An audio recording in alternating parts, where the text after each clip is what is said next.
All right. Good morning, everyone. Welcome to today's training. Today, we are looking at domain 4, which is network security essentials. So we are going to be looking at everything that has to do with network security, the concept, architecture, threats, defense strategies for IT professionals, and also for students as well. So it's very, very important that we pay attention while we dig it out together. All right. What are the core concepts in network security? Remember before now, I mentioned to us that we have 3 fundamental bedrocks in cybersecurity, which is the CIA triad. C for confidentiality, I for integrity, and A for availability. And I went on to explain to us what confidentiality is all about. The confidentiality is simple for you to prevent unauthorized access to sensitive data. When you hear that something is confidential, you know that it is only meant for certain people who have access to it. Integrity is to ensure that data is accurate, consistent, and trustworthy.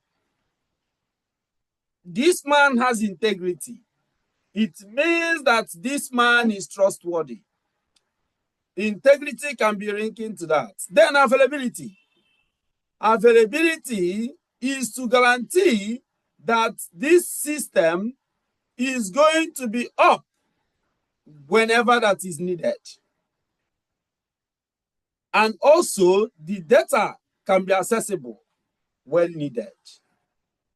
These are the core concepts of network security. Then the last one, which is defense in depth. I have explained this defense in depth at the onset in our domain 1. I told us that it employs multiple layers of security control to protect assets.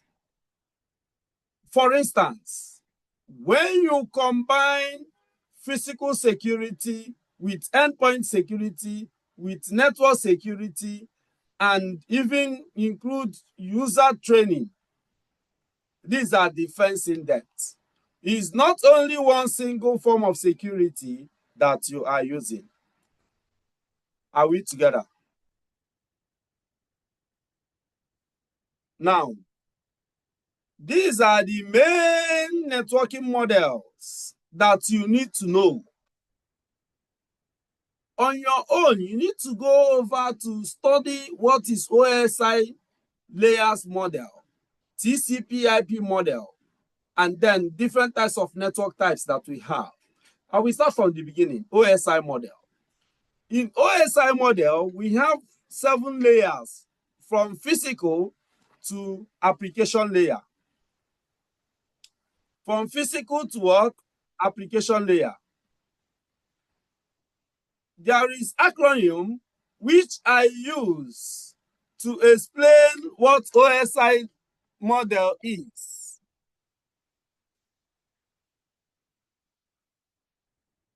And it will make you not to forget it in a hurry.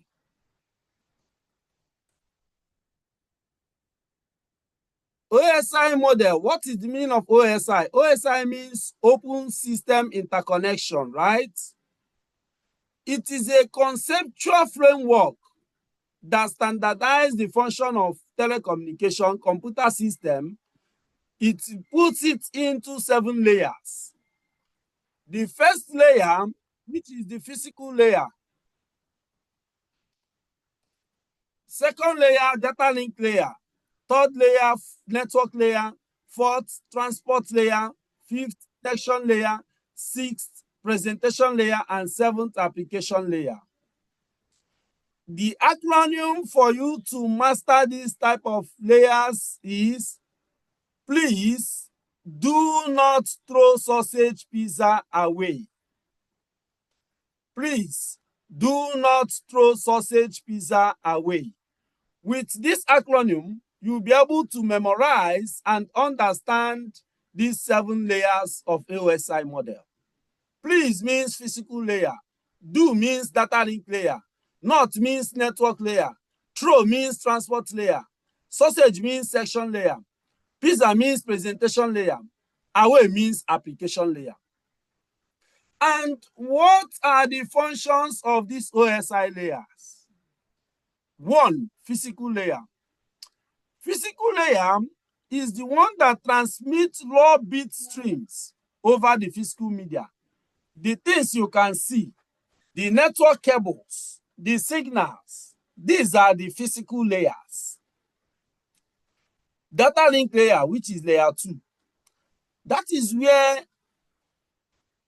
all the error detections and flaming within the local network are being handled. Data link layer, it handles error detection and flaming within the local network. Then the third one, network layer.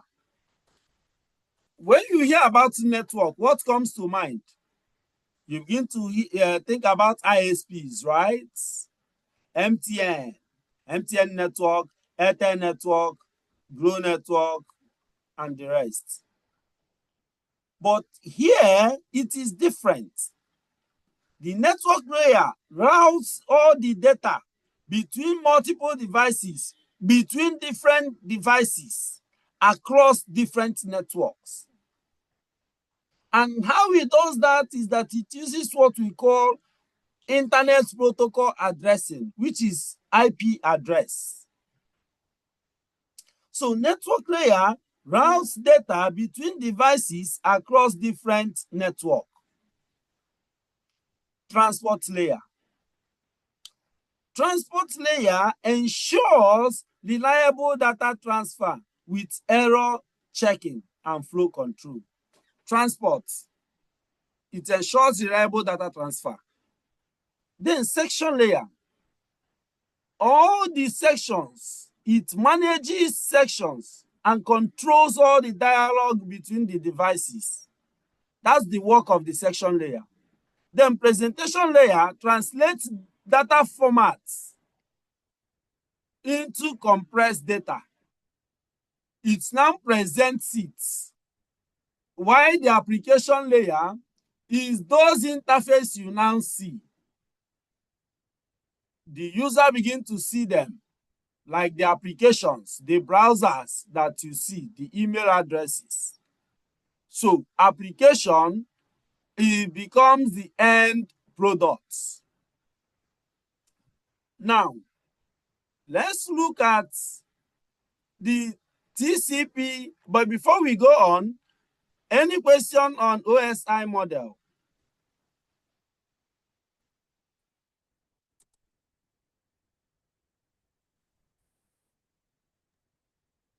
Okay, we are good on that. All right. Sir, can you go back on the transport section? Can I go back on what? The transport layer. Transport layer. Okay. Transport layer ensures reliable data transfer, just as the name implies, transport. It ensures reliable data transfer with error checking and flow control. So just note that it's just for reliable data transfer. Transport. All right. So TCP IP. TCP IP model has only 4 layers. 4-layer Internet Protocol suite.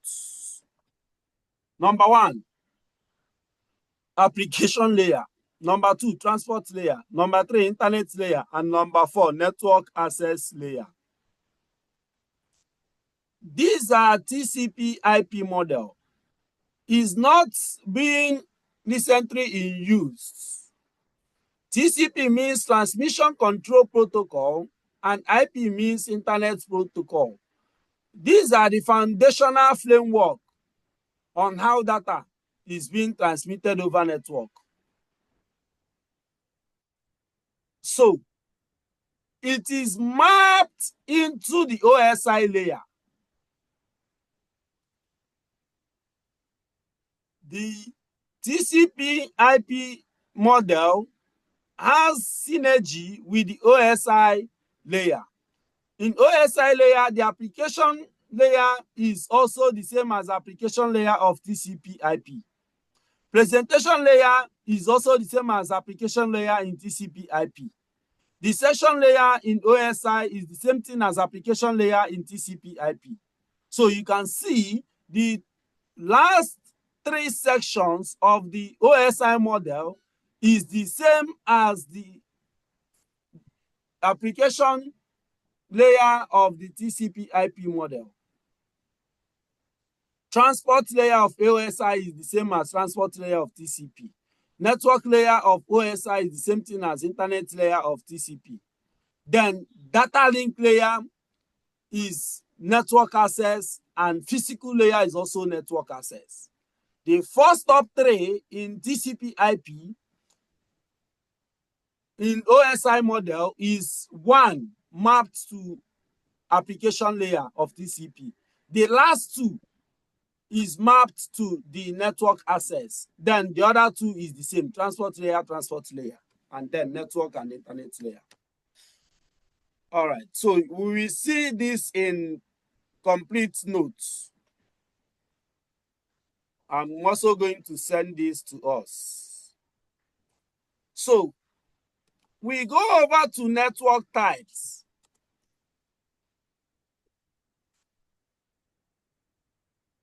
We have different types of network. We have what we call LAN, local area network, WAN, wide area network, WLAN, wireless LAN, local area network, MAN, metropolitan area network, and VPN, virtual private network. All these networks has their own functions.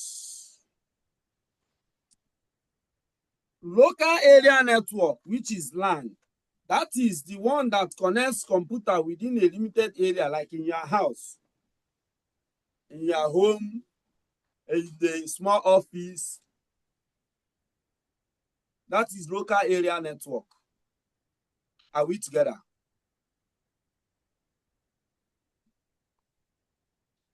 Please confirm you hear me. All right. So one, wide area network. Wide area network covers a large geographical area, just as the name implies, wide. So that is example of wide area network can be likened to the internet. That is wide area network. Wireless LAN. Wireless LAN is a LAN that uses wireless communication. Some of you has Wi-Fi at home that you use. You bought MTN 4G, Airtel 5G, and you are using it to connect to your laptop, your phones, and every other thing, TVs in the house. That is wireless local area network. So some example is Wi-Fi. Then MAN, metropolitan area network. This one is about a city or a campus, like the one they use in Unilag. Is a metropolitan area network, or the one that government agencies use at Alausa, different offices in different locations. That is metropolitan area. Some organizations also use that as well. Then the last one, not the least, VPN, which is virtual private network. This VPN creates a secure encrypted connection over a public network. When you are in a public network, it's not good for you to connect to that network directly. When you use VPN will give you that secure connection that is needed. Some organizations give you direct access to application in DMZs through VPN. You can connect to the application in the office with your VPN anywhere you are. So VPN creates a secure encrypted connection over a public network. Are we together? Any question on that?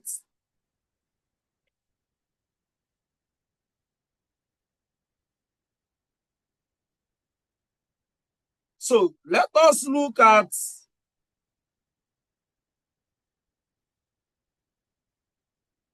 protocols, ports, and secure alternatives. If people don't have question, should I ask question?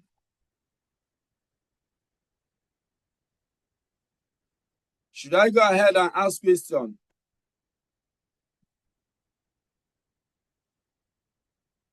Okay, what is the fourth layer in the OSI model?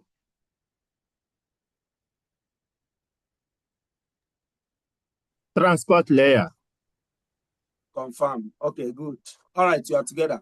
So let's look at protocols, ports, and secure alternatives. So what are protocols?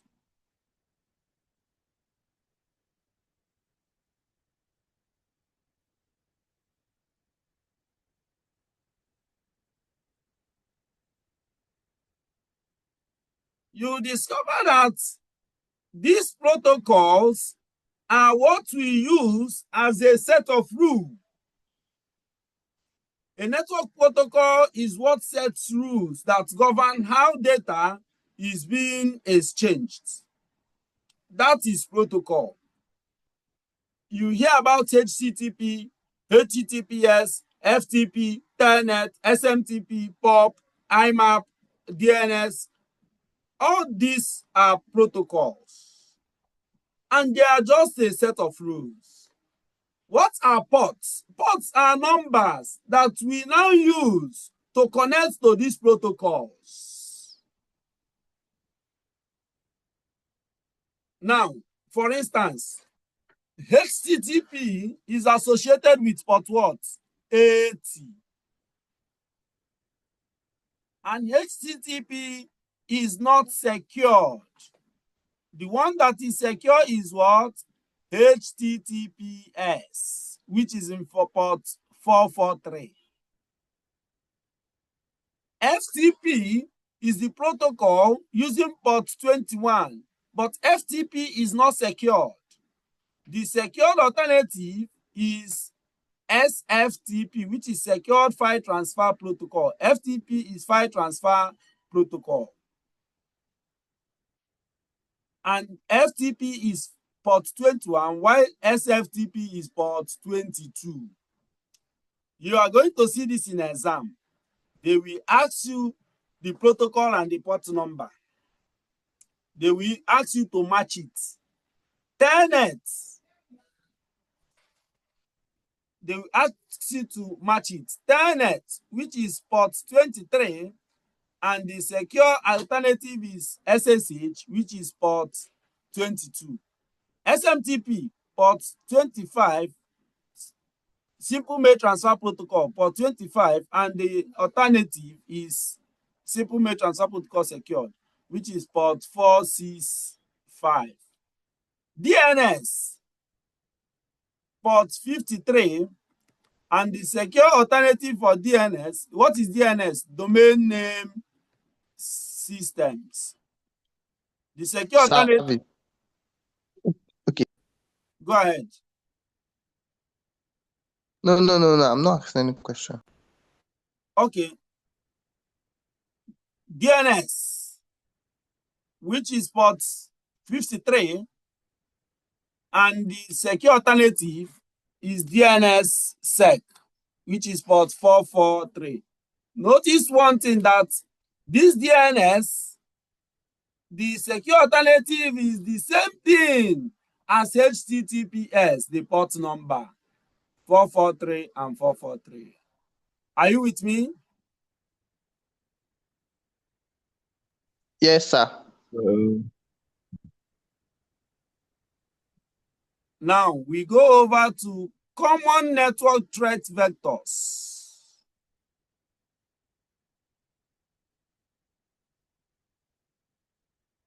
Common network threat vectors. I described to us malware. What is malware? Who can tell me what malware is?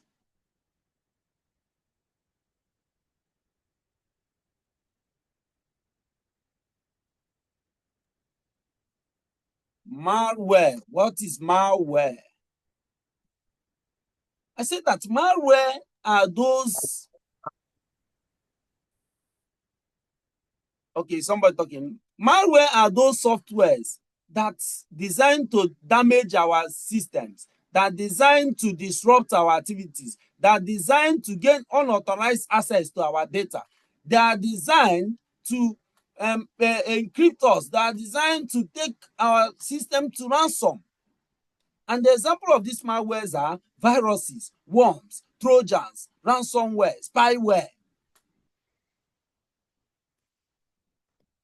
These are malwares. And what are viruses? Viruses attach to legitimate files and then they spread from there. Worms, they self-replicate because they might ask a question and tell you which of these malware self-replicate. They will put virus, trojan, ransomware, worm. The answer will be worm. So worms self-replicate and spread across the network without user action. But virus spread, but it needs intervention of a user. You see the difference between virus and worm. Then Trojan disguises themselves as legitimate software to trick users. Trojan, that is why it's very, very difficult to detect. So you will be thinking that Trojan is a legitimate software, but they are not. Of course, ransomware, they are the one that will encrypt our data and then ask us to make payments. What is social engineering? We have phishing and pretesting. Social engineering is manipulating individuals into divulging confidential information. Ordinarily, they wouldn't have divulged. So we use phishing, which is fraudulent email or messages that trick users into revealing sensitive data. For instance, some people will tell you that Tinubu is giving money to 5,000 people to alleviate poverty. They will send the link and they will ask people to fill some information. Mumu people, they will still put their BVN, NIN, and all that. And also, they will ask you to put account number that the money will be sent to. Can you imagine? They will use phishing email to trick people. Pretesting, creating a fabricated scenario to obtain information. Some people will call you, I'm so and so person. Yeah, this one. They will now begin to ask you. They might even pretend to call from customer care in your network provider so that you will divulge those critical informations and they will be able to utilize it. That is social engineering. Then attacks. We have DOS, DDoS, MITM attack.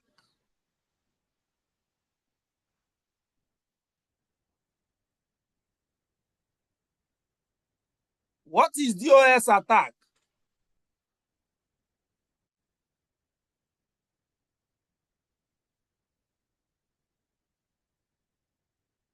Anybody? DOS means distributed or denial of service. DOS is denial of service. Why DDoS is distributed denial of service. These are attacks that aim at disrupting the activity, the functionality of a system or a network. DOS, which is denial of service, is a single source fraud, while DDoS, which is distributed, is multiple compromised system. So when DOS is coming from one source, DDoS is coming from multiple sources to attack. And what are they attacking? They are attacking to disrupt the normal functionality of the network, of your laptop, of your system, of the servers, websites, name it.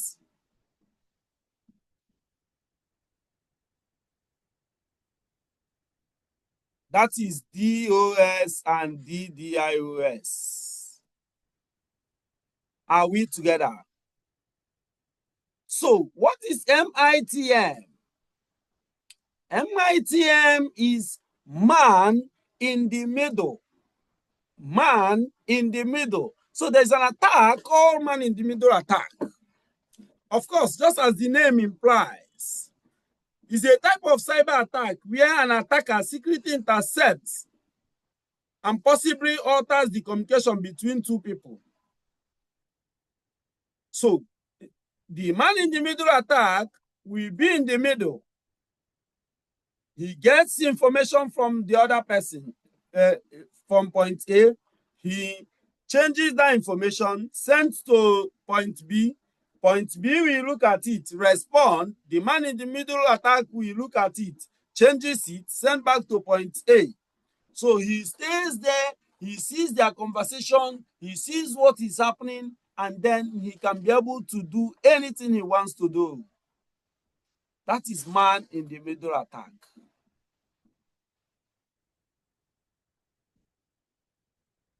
Now, there are essential tools for network defenses. And these tools include firewalls, IDS, IPS, vulnerability scanners.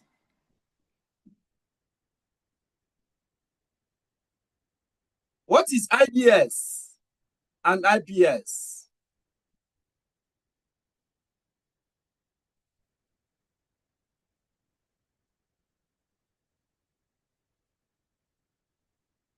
Anybody?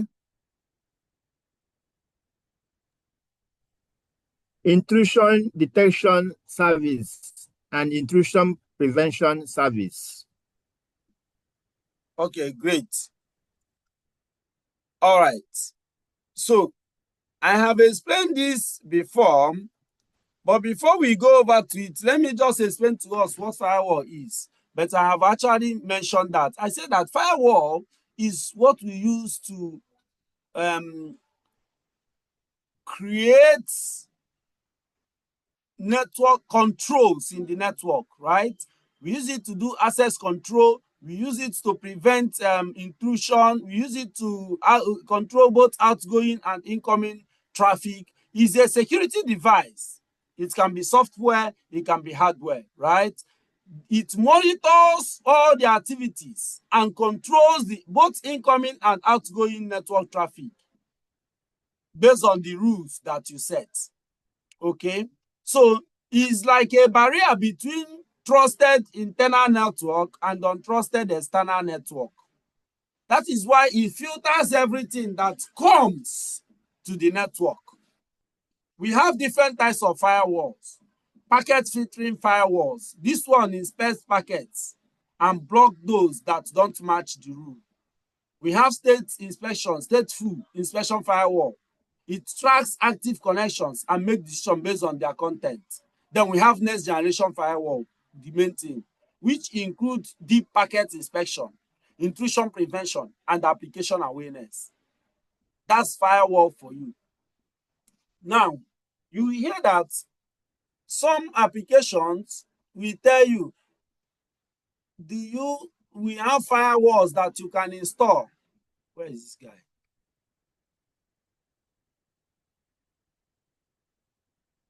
So that is all about firewalls.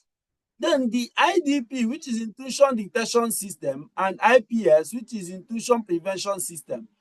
Intrusion detection system, of course, it monitors network traffic for suspicious activities and then detects threats, right? While the prevention monitors and actively blocks them. It detects and blocks threats from happening. That's why we say that IPS is better than IDS. What is vulnerability? Vulnerability is a weakness or flaw in a system or in an application, even in a server or network, that can be exploited by an attacker. A weakness, it can be your weak password, software that is not patched, or configuration that is not done well. These are vulnerabilities, and you have to guard against it. That's why we encourage that you use a strong password, and also make sure that the software is always up to date. If you are using Windows 10, just know that you are sitting on a keg of gunpowder because it's no longer supported. You need to migrate to Windows 11. All right. Okay, so this is where we are going to draw the curtain for today. And then we will entertain questions. By tomorrow, we will continue from where we stopped. I want to